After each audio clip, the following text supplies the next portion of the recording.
Hey guys, Bill the Appraiser here with a new video all about appraisals. Topic of the day is why did the appraisal come in lower this time than last time? Um, with a time frame of, people bought it, a couple of years, whoever, who knows how long, they decide to refi whatever. They had an appraisal done at some point in the past. Now they've got the new appraisal and shock, the appraisal is lower than last time. Several different things can be going on here. First of all, it's really, as we all know, all about the comparable sales because every appraisal, one of the reasons why they say an appraisal is only good till the ink dries is because whenever there is a new pool of potential comparable sales, the appraisal value can change and that can go up and that can go down.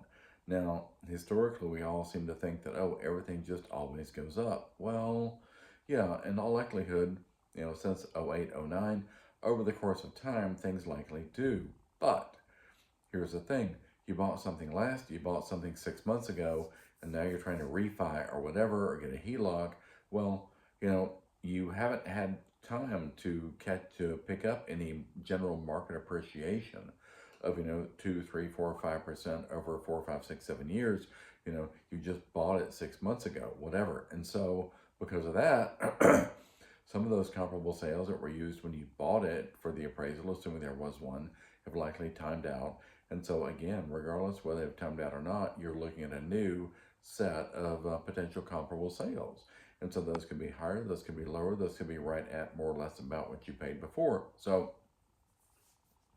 that's the biggest piece of it. And that's one of the reasons why I personally try to avoid, doing a refi HELOC type thing on things that have sold within the last 18 months. Because at that point, you're not getting any market appreciation. You're only, you're at the mercy of whatever the comps are at that particular point in time as compared to the comps that were available at the point in time when you bought it 6 months ago, a year ago, 18 months ago. And at the end of the day, homeowners simply do not understand that concept.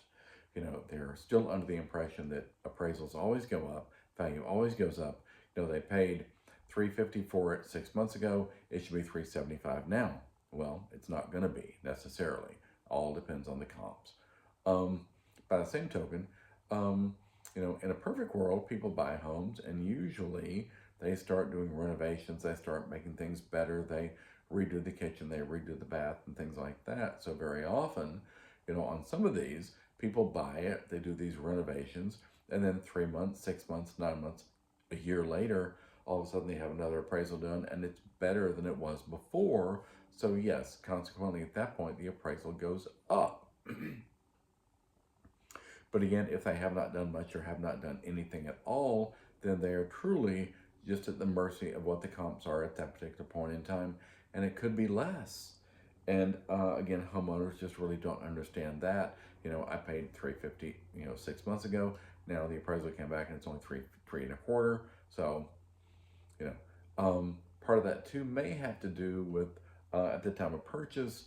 Maybe it really wasn't quite worth what the contract price was, but maybe the appraiser, because the contract price fell within the adjusted values of the sales, they just went ahead and said, great, I'll just appraise for the contract price. That way, everybody goes home happy. Because otherwise, what happens? It comes in under contract, then everything kind of goes into a tailspin, and then the appraiser potentially has to deal with some sort of a reconsideration of value, meaning that somebody is going to come back to him and throw potential sales at him that he may or may not have considered the first go round, and then they'll go from there. So chances are the appraiser is looking to avoid that. It came in lower than it did last time. Other options. Could be the market. Could be the neighborhood. Again, back to it's all about what have the most recent sales been like. Has something happened in the neighborhood that is forcing people to leave? Maybe people are highly motivated to get out for some reason. Maybe there's something just generally in the area. As they're talking about a new landfill being built nearby. Are people just looking to get out while they can before the values really start tanking, in an effort to, save what equity they can and move on and get into a new place before it's all said and done. So there's all sorts of options there. And of course, it's possible that the home has just been, Even though it may only been 3, 6, 12 months, whatever, maybe the home has just been neglected. You know, maybe it was in pretty good shape when they bought it, but in the meantime, they've moved in, they've got 6 kids, they've got 4 dogs, and they haven't done anything to it. And so maybe when they bought it, it was borderline C3 condition. The appraiser gave it C3 condition, but now because of 6 months of 2 or 3 kids and 2 or 3 dogs, now it's down to C4 condition. So that could also explain why now it's coming in lower than it did before. And all sorts of things happen. You know, potentially if they bought it with a second parcel, you know, maybe in the meantime they've sold off the second parcel, meaning that, okay, when they bought it the first time, maybe it was, the appraisal was done with 5 acres, or maybe the subject was sitting on 2.5 acres. There was a secondary parcel, also had 2.5 acres. In the meantime, the buyers have sold off the other 2.5 acre parcel. And so now it's just a home in 2.5 acres instead of the home in 5 acres. So there's all sorts of things that can happen. Let alone the fact, just the nuances of how one appraiser sees it as opposed to how another appraiser sees it. So, you know, all those things play into it. So, you know, to answer the question of why is it appraising for less now than it did then, all those things can play into it. Hope you got something out of this. Appreciate it. Please hit the like and subscribe button if you did. And we'll see you on the next video. Have a good one.